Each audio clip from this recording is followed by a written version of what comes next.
Hello students, मैं आशा करती हूँ कि आप सभी स्वस्थ होंगे और आप सभी की पढ़ाई एकदम बेहतरीन लेवल की चल रही होगी। ठीक है, बहुत अच्छे से, क्योंकि बोर्ड अब बहुत ही नज़दीक आने वाले हैं हमारे। ठीक, तो आज हम चैप्टर स्टार्ट करने वाले हैं कोऑर्डिनेट ज्योमेट्री। देखो, किसी भी बच्चे को अगर मान लो कोई भी चैप्टर टफ लग रहा है, ठीक है, टफ लग रहा है, ये चैप्टर मुझे नहीं लगता किसी भी बच्चे को टफ लगता होगा।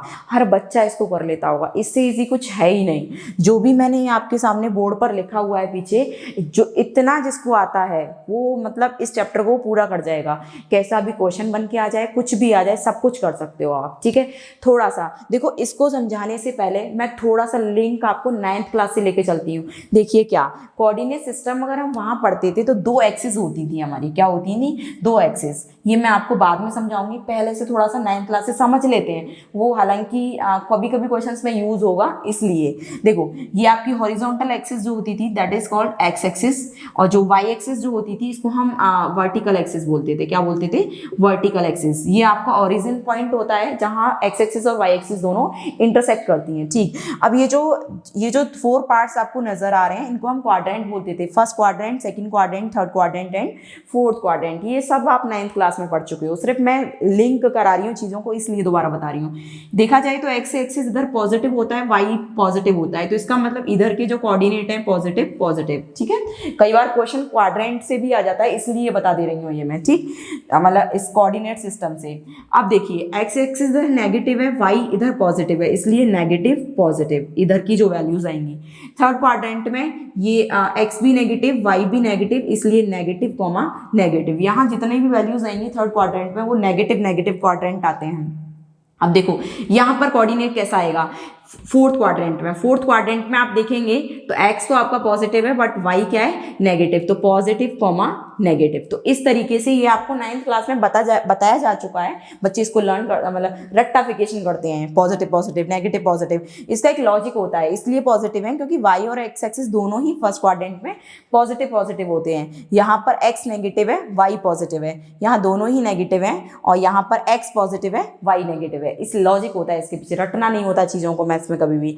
ये क्वाड्रेंट्स हो गए, और इतना ही समझना था। और देखिए, एक और चीज समझ लीजिए कि एक्स एक्सिस पर हमेशा वाई की वैल्यू कैसी रहती है? 0। मान लो कि मैं यहाँ कोई कोऑर्डिनेट निकाल रही हूँ, सपोज वो 2,0 है। क्या है? 2,0। तो एक्स की वैल्यू 2 है, वाई कितना है? 0। वाई कितना है? 0। ऐसे ही सिमिलरली वाई एक्सिस पर एक्स कोऑर्डिनेट, एक्स की वैल्यू हमेशा कैसी रहती है? 0 रहती है। सपोज करो यहाँ कोई कोऑर्डिनेट मतलब बन रहा है मेरा, तो मैं कहूंगी 0,3 ऐसे करके है, तो एक्स 0 हो गया, वाई पर हम कितना चले? पॉजिटिव का 3। बात सभी को समझ में आ गई? होल एक्सिस पर, होल एक्स एक्सिस पर नेगेटिव में जाओ, पॉजिटिव में जाओ, वाई ऑलवेज 0। ऐसे ही होल वाई एक्सिस पर पॉजिटिव में जाओ, नेगेटिव में जाओ, एक्स एक्सिस हमेशा 0। ऐसे क्वेश्चंस इक्वी डिस्टेंस वगैरह में चलते हैं, वहां की एक्स से इक्वी डिस्टेंस दूरी इतनी है तो वो पॉइंट निकालो, इसलिए मैंने ये सब आपको बता दिया है। ठीक है, ये 9th क्लास में वैसे आपको बताया जा चुका है। ठीक, अब आइए इस चैप्टर पर। कोऑर्डिनेट ज्योमेट्री क्या कहती है? मात्र 3 फॉर्मूले मैंने लिखे हैं, कहना चाहिए 2 ही हैं बस, 3 तो वैसे ही नाम के लिए लिख दिया है। देखिए, एक है डिस्टेंस फॉर्मूला, एक है सेक्शन फॉर्मूला। सेक्शन तो मिड पॉइंट सेक्शन से ही निकलता है, मिड पॉइंट फॉर्मूला सेक्शन से ही निकलता है, नया फॉर्मूला नहीं है वो, मिड पॉइंट सेक्शन का ही एक पार्ट है।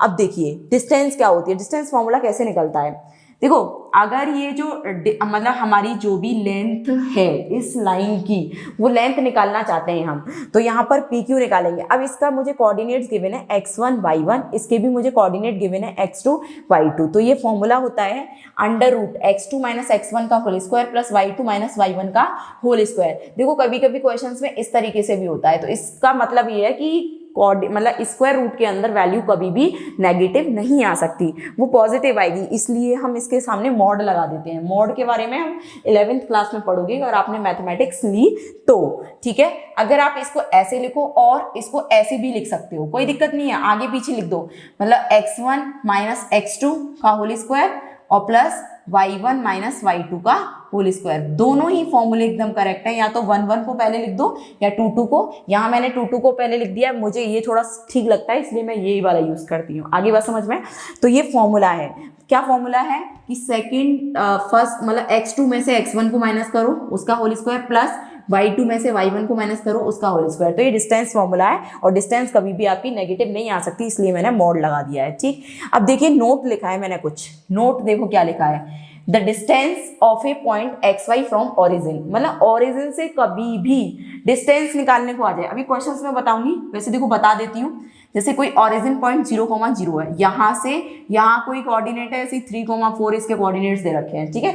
तो आप डायरेक्ट ये फॉर्मूला मत अप्लाई करो तो भी एक ही बात है, ये x1 y1 x2 y2 answer same आएगा, लेकिन डायरेक्ट ये भी लिख सकते हो कि जो डिजिट्स हैं उनके होल स्क्वायर कर दो, आपस में ऐड कर दो।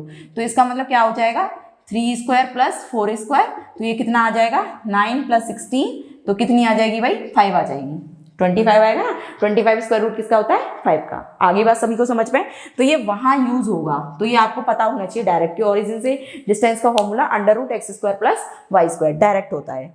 अब आ जाइए सेक्शन फॉर्मूला पे। सेक्शन फॉर्मूला देखिए क्या कहता है, बस इतना समझ लिया इस चैप्टर में तो सब पूरा समझ लिया।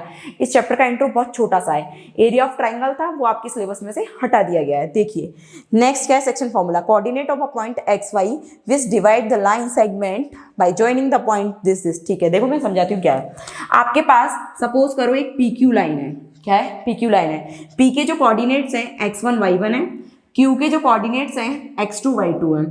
उस लाइन का कोई भी, ये मिड पॉइंट नहीं है, मिड पॉइंट मत समझ लेना इसको, ये कहीं भी लाई कर रहा है। मतलब लाइन ऐसी हो सकती है कि जैसे मान लो कि यहाँ 1 रेशियो है, इधर 2 रेशियो है, तो भाई तो ये मिड पॉइंट नहीं है, क्योंकि यहाँ से यहाँ तक की डिस्टेंस एक तरीके से 2 रेशियो में है और यहाँ से यहाँ तक की 1 रेशियो में है। तो M1 की वैल्यू 1 हो गई और M2 की वैल्यू 2 हो गई, तो ये मिड पॉइंट नहीं है आपका, कोई भी मतलब पॉइंट है कहीं, मतलब बिटवीन लाइन लाई कर रहा है। देखो मैंने लिखा भी होगा सही, मतलब बिटवीन मतलब पॉइंट जो है वो कहीं भी विच डिवाइड्स, लाइन को सिर्फ डिवाइड कर रहा है, इक्वल पार्ट्स में डिवाइड नहीं कर रहा।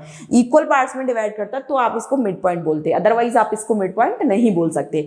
तो देखो क्या फॉर्मूला लगेगा इसके लिए, x1 y1 दे रखा है, बीच का पॉइंट निकालना होता है हमें x, y, जो भी उस लाइन को डिवाइड कर रहा है, और ये x2 y2 आपको दे रखे हैं, ये दोनों रेशियोज दे रखे हैं। तो फॉर्मूला देखो क्या होता है, x निकालने के लिए x कोऑर्डिनेट निकालना है, तो m1 x2 plus m2 x1, मतलब 1 और 2 लेने हैं साथ में, फिर 2 और 1 लेने हैं और दोनों रेशियोज को नीचे क्या कर दो, ऐड कर दो। y निकालने के लिए ये ध्यान रखना है, x जब निकालेंगे तो x x के कोऑर्डिनेट लेंगे, y जब निकालेंगे तो y y के कोऑर्डिनेट, 1 2 लेंगे, फिर 2 1 लेंगे, फिर दोनों को प्लस कर देंगे। तो ये आपका तरीका है याद करने का। तो ये आपका सेक्शन फॉर्मूला है, ठीक है। ये तब का है जब इंटरनली डिवाइड करती है लाइन, ठीक है। एक्सटर्नली डिवाइड करती है तो माइनस आ जाता है बीच में, क्या आ जाता है माइनस। देखो इंटरनली डिवाइड का मैंने बता दिया। अब क्या है मिड पॉइंट फॉर्मूला, अब क्या है भाई mid point formula. Mid point formula में देखो क्या है, कोई लाइन है P और Q, ये पॉइंट्स है मेरे x y, ये मुझे निकालने हैं। इसके कोऑर्डिनेट x1, y1 दे रखा है, इसका कोऑर्डिनेट x2, y2। ये एकदम मिड पॉइंट है, मिड पॉइंट। आप उधर मिड पॉइंट नहीं था, वो डिवाइड कर रहा था लाइन को किसी भी रेशियो में, यहाँ ये मिड पॉइंट है।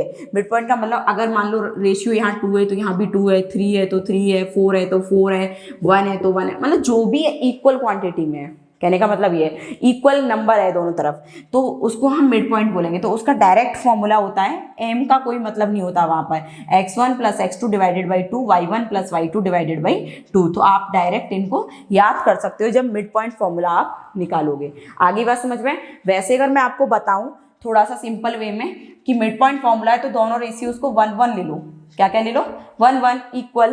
तो आप 1 1 जब पुट करोगे तो यहाँ 1 इंटू x2, 1 इंटू x1, तो x1 और x2 ही तो बचा ऊपर, तो x1 प्लस x2, नीचे 1 प्लस 1 2, तो ये इसी से निकल के आ रहा है, कोई नया नहीं है। सेम ये ऐसे ही इससे निकल आएगा, ठीक है। तो इसलिए मैंने बोला था कि मिड पॉइंट फॉर्मूला जो है वो सेक्शन फॉर्मूला का क्या है पार्ट है। तो होप सो ये इंट्रो आपको समझ में आ गया होगा। तो नेक्स्ट वीडियो में हम इससे रिलेटेड एक्सरसाइज के क्वेश्चंस करेंगे, और आपको जो भी डाउट्स हो तो आप मुझसे टेलीग्राम चैनल पर पूछ सकते हो। मैं लिंक उसका डिस्क्रिप्शन बॉक्स में शेयर करती हूँ, मतलब जो भी वीडियोस होती हैं। अगर आपको ये मेरी दी हुई इन्फॉर्मेशन अगर अच्छी लग रही है, पढ़ाया हुआ समझ आ रहा है, तो ज़्यादा से ज़्यादा लोगों को वीडियो को शेयर करो और चैनल को सब्सक्राइब भी कर लो, जिससे कि आगे आने वाले जितने भी वीडियोज़ हैं, जो आइकन बटन है उसको प्रेस कर लो, वो आपको आसानी से मिल सकें, ठीक है। Thank you.